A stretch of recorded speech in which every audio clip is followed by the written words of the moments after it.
प्रभु यीशु मसीह के मधुर और मीठे नाम से आप सभी को जय मसीह की। आज परमेश्वर के वचन में आप सभी का स्वागत है।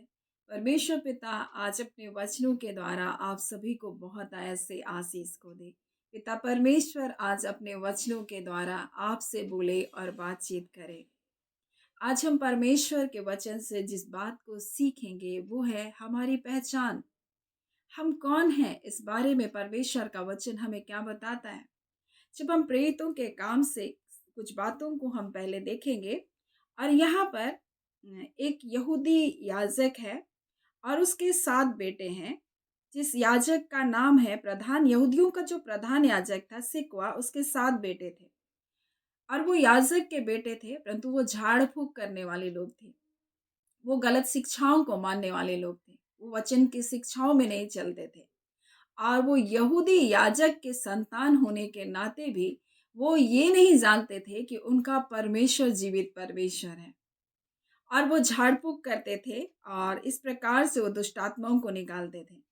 और जब उन्होंने परमेश्वर पौलुस के हाथों से जब सामर्थ के काम, अनोखे काम को दिखाता था, इस बात को जब उन्होंने देखा और इस बात को देखा कि जब वो रुमाल या अंगोछे भी पौलुस प्रेरित के ऊपर छुआ कर जब रोगियों के ऊपर डाला जाता तो वे चंगे हो जाते थे, दुष्ट आत्माएं निकल कर भाग जाते थे। और इस प्रकार से परमेश्वर अद्भुत और अनोखे काम को उनके जीवन से कर रहा है। और इस बात को देखकर यहूदी याजक के लड़के भी इस प्रकार से करने लगे। और यहाँ लिखा है, परंतु कुछ यहूदी जो झाड़ फूक करते थे यह करने लगे, जिनमें दुष्ट आत्मा हो, यीशु का नाम कहकर उनको फूके और कहते थे, जिस यीशु का प्रचार पौलुस करता है मैं तुम्हें उसकी शपथ देता हूँ। ये देखा देखी ये कार्य को कर रहे हैं, लेकिन इनका परमेश्वर के साथ कोई भी संबंध नहीं है। और यहाँ पर इस प्रकार से लिखा है कि पर दुष्ट आत्मा ने उनको उत्तर दिया, यीशु को भी मैं जानती हूँ और पौलुस को भी पहचानती हूँ, परंतु तुम कौन हो। और उस मनुष्य ने जिनमें दुष्ट आत्मा थी उस पर लपक कर उसे वश में लाकर उन पर ऐसा उपद्रव किया कि नंगे और घायल होकर घर से निकल करके वो भागे। और यहाँ दुष्ट आत्माएं भी उसकी पहचान को बोल रही है, तुम कौन हो। मैं यीशु को भी जानती हूँ, पौलुस को भी मैं पहचानती हूँ, लेकिन कौन हो मेरे प्रियो। जो परमेश्वर के पहचान में नहीं है, उसके बेटे यीशु मसीह को जिन्होंने स्वीकार नहीं किया, उसका कोई पहचान नहीं है। वो कह रहा तुम कौन हो, एक दुष्ट आत्मा कह रही है कि तुम कौन हो। मेरे प्रियो, परमेश्वर तो अपनों को पहचानता है। हमने जब यीशु मसीह को स्वीकार किया, परमेश्वर ने अपना संतान होने का हमको अधिकार दिया। अधिकार कब काम करता है? जब हम एक संबंध में होते हैं। हम एक संबंध में होने के कारण ही परमेश्वर का वचन हमारे जीवन में कार्य करता है। और यहाँ पर इस यहूदी प्रधान के बच्चे देखा देखी इस बात को कर रहे, तो दुष्ट आत्मा उनसे कह रही है, जो उस मनुष्य में जो दुष्ट आत्मा थी वो कह रही है, मैं यीशु को भी जानती हूँ, मैं पौलुस को भी पहचानती हूँ, लेकिन तुम कौन हो मैं नहीं जानती। और ऐसा उपद्रव उसके जीवन में किया कि उसको नंगा घायल होकर अपने घर को छोड़कर भागना पड़ा। उसके घर में उन्होंने कब्जा कर लिया। मेरे प्रियो, मैं आपको क्या बताना चाहती हूँ? मैं आपको बताना चाहती हूँ, हमें अपनी पहचान के प्रति जागरूक रहना है। हमें जानना है कि हम कौन हैं और मसीह में हमारी क्या पहचान है। मेरे प्रियो, हम उसके संतान हैं, मसीह के देह में हम जोड़े गए हैं। ये कोई मामूली, ये कोई साधारण बात नहीं। और हम इसके प्रति सजग रहें, हम इसके प्रति सचेत रहें, हम इसके प्रति सावधान रहें कि हम मसीह के देह में जुड़े गए। ये कहने में बहुत साधारण लगता है, लेकिन हमें परमेश्वर तक पहुंचाने के लिए यीशु मसीह ने अपने शरीर का एक एक कतरा लहू को बहाया। और इसलिए जब यूहन्ना और उसके जब आप 15 अध्याय को पढ़ेंगे तो इस प्रकार से लिखा है 7 में, यदि तुम मुझ में बने रहो और मेरा वचन तुम में बना रहे तो जो चाहो मांगो तुम्हारे लिए हो जाएगा। अधिकार कब काम करता है मेरे प्रियो? जब हम रिश्ते में होते हैं। और ये रिश्ता कब कारगर होता है? जब हम उसके वचन में, जब हम उसकी आज्ञाकारिता में, जब हम उसकी इच्छा में बने रहते हैं। ये नहीं कि हम मसीह के देह में जोड़ दिए गए हैं तो मनमानी पूर्ण जीवन को जिए, परंतु परमेश्वर का वचन कहता है यदि तुम मुझ में बने रहो और मेरा वचन तुम में बना रहे तो जो चाहो तुम मांगो वो तुम्हारे लिए हो जाएगा। और यहाँ पर यहूदी प्रधान के बच्चे ना मसीह को जानते ना मसीह के रिश्ते में हैं, परंतु उस अधिकार को इस्तेमाल करें। इसलिए दुष्ट आत्मा बोली यीशु को भी मैं जानती हूँ, पौलुस को भी मैं पहचानती हूँ, लेकिन तुम कौन हो? और इस प्रकार से उनको इतना घायल किया, इतना मारा कि उनको अपने घर को छोड़कर भागना पड़ा। मेरे प्रियो, परमेश्वर का वचन हमें बताता है कि हम परमेश्वर की संतान है। यीशु मसीह हमारा सिर है और मसीह की देह के अंग है। हर एक विश्वासी उसके अंग है।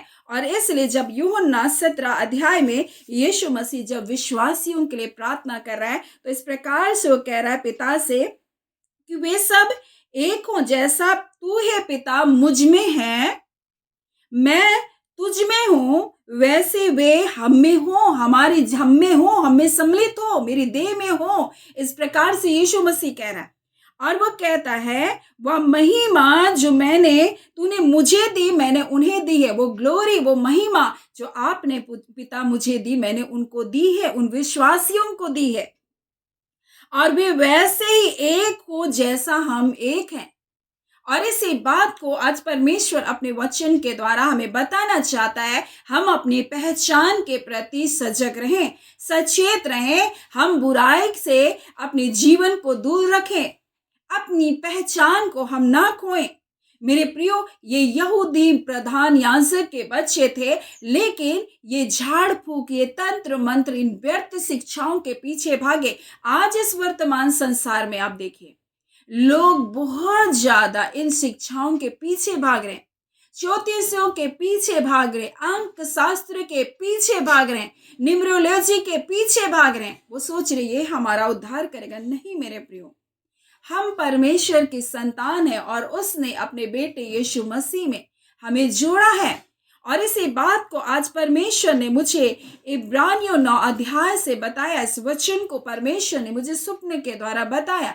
और जब मैंने इसका अध्ययन किया तब परमेश्वर ने कुछ बातों को बताया। और यहाँ पर 2 तंबू के बारे में बताया गया है।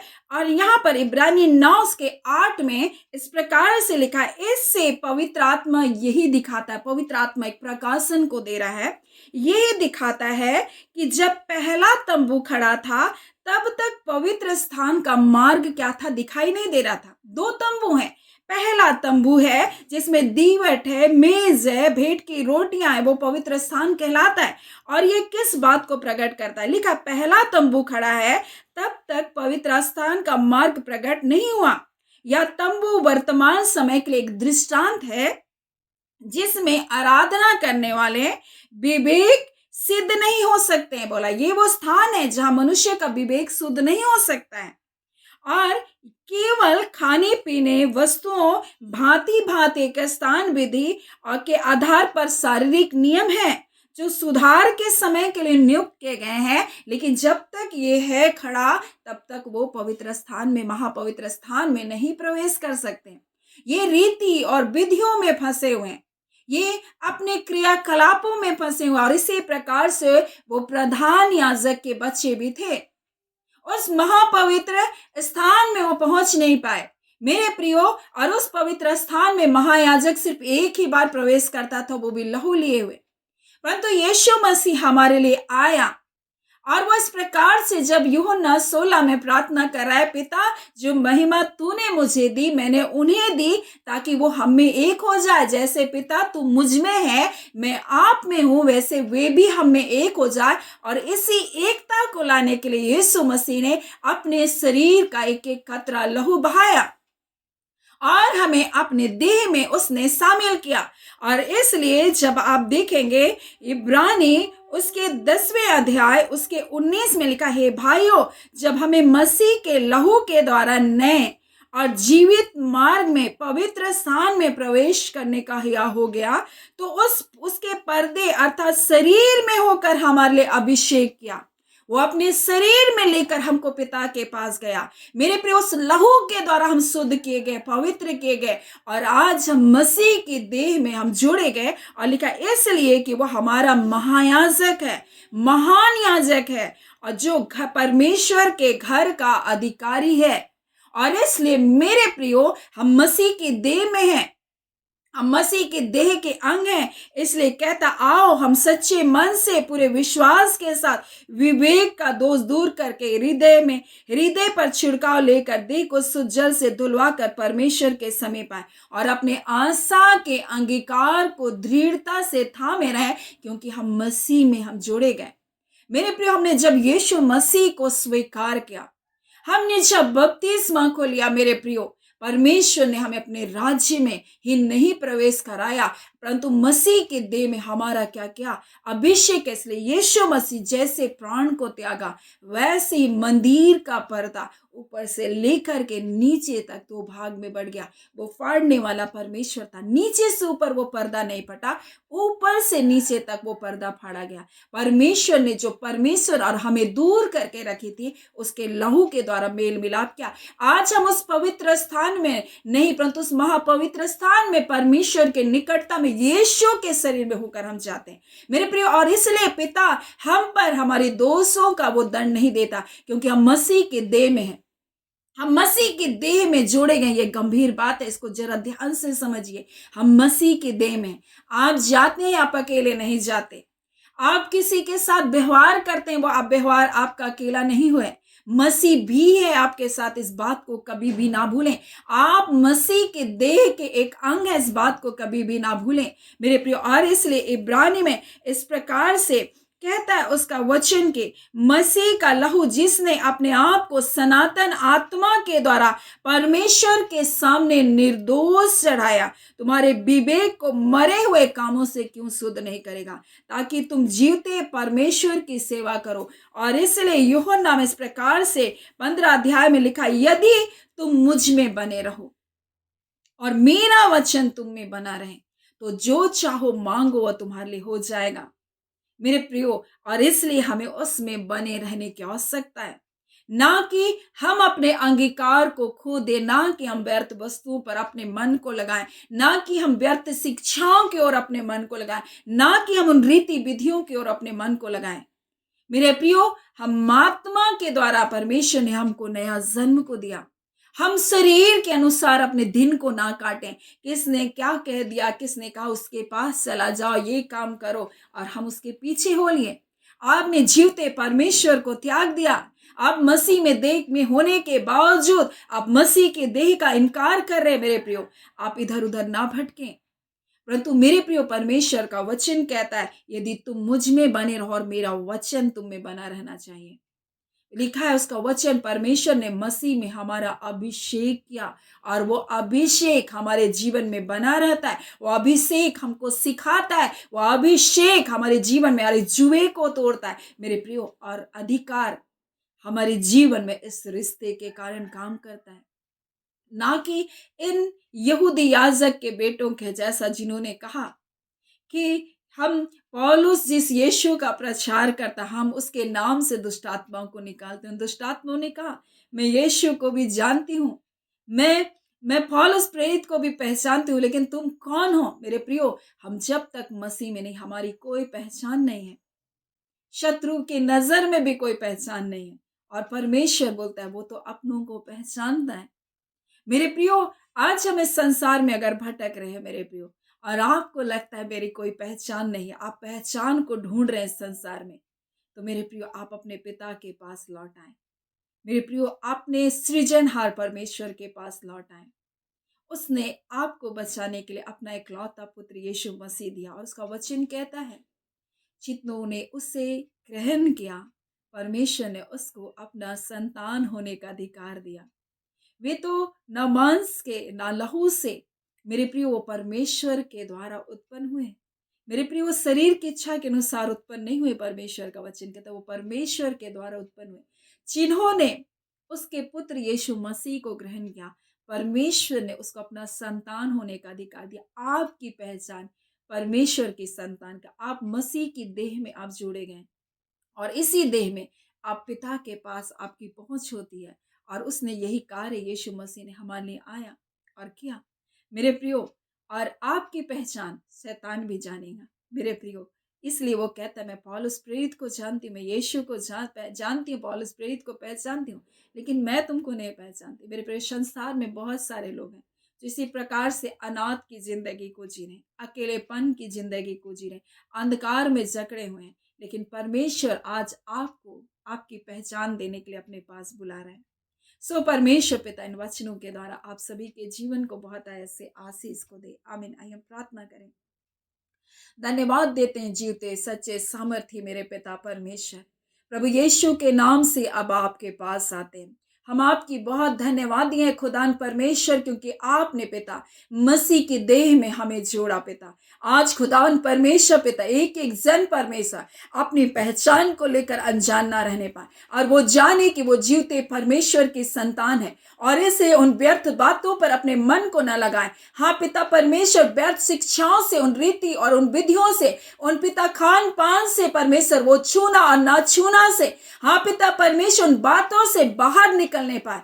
क्योंकि प्रभु आपका वचन कहता है, जब तक वो पिता परमेश्वर वो मंदिर जो पहला तंबू था बना था, वो पिता परमेश्वर प्रथम उस तंबू के बीज को प्रभु रोक कर रखा था। आज पिता ये सारी व्यर्थ बातें हमें उस महापवित्र स्थान में प्रवेश करने से रोक कर रखी है प्रभु। आपने अधिकारों को जानने से, अपनी पहचान को जानने से रोक कर रखी है प्रभु। आज पिता वो आंखों के पर्दे, वो सोच के पर्दे गिराए जाए खुदान परमेश्वर पिता। और पिता इस बात को जाने के मसीह की देह में है पिता, और हमारी पहुंच मसीह की देह के द्वारा हुआ। और इसलिए यीशु कहता है, पिता जो महिमा तूने मुझे दी, मैंने वही महिमा उनको दी है, ताकि हम एक हो जाए प्रभु। हालेलुया। पिता आपका धन्यवाद देते हैं पिता, आपने अपने देह में हमें जोड़ने के लिए प्रभु आपका धन्यवाद, आप में एक करने के लिए प्रभु धन्यवाद पिता। इस घड़ी प्रार्थना करते हैं पिता, जितने लोग दुख और तकलीफों में, हॉस्पिटलों में परमेश्वर पिता आप उन्हें स्पर्श कीजिए पिता। हाँ पिता परमेश्वर प्रभु जी, एक एक की हड्डी हड्डी परमेश्वर पिता प्रभु जी आपकी महिमा करे खुदान परमेश्वर प्रभु। वो हड्डियां परमेश्वर प्रभु जो टूटी है प्रभु जी, वो हड्डियां परमेश्वर जो अपने स्थानों से परमेश्वर हट गई है, यीशु के नाम से वो जोड़ी जाने पाए खुदान। यीशु के नाम से परमेश्वर अपने स्थानों में आने पाए खुदान। यीशु के नाम से प्रभु जी एक एक चीज है परमेश्वर आपके बच्चों के शरीर के अवयव ठीक रीति से कार्य करने पाए। हाँ पिता, बीपी नॉर्मल होने पाए, शुगर नॉर्मल होने पाए खुदान परमेश्वर पिता प्रभु जी। हाँ पिता परमेश्वर, आप सृजनहार परमेश्वर है प्रभु जी, और इस घड़ी बीमारी हमारे शरीरों पर, हाँ पिता आपके बच्चों के शरीरों पर कोई अधिकार नहीं है पिता। दर्द और पीड़ा को हम यीशु के नाम से निकलने का आदेश देते हैं। हर प्रकार के दांत के दर्द, कान के दर्द, आंखों के दर्द, आंखों की सूजन यीशु के नाम से जाती रहे। इसी घड़ी सर दर्द की आत्मा यीशु के नाम से छोड़े निकले और जाए।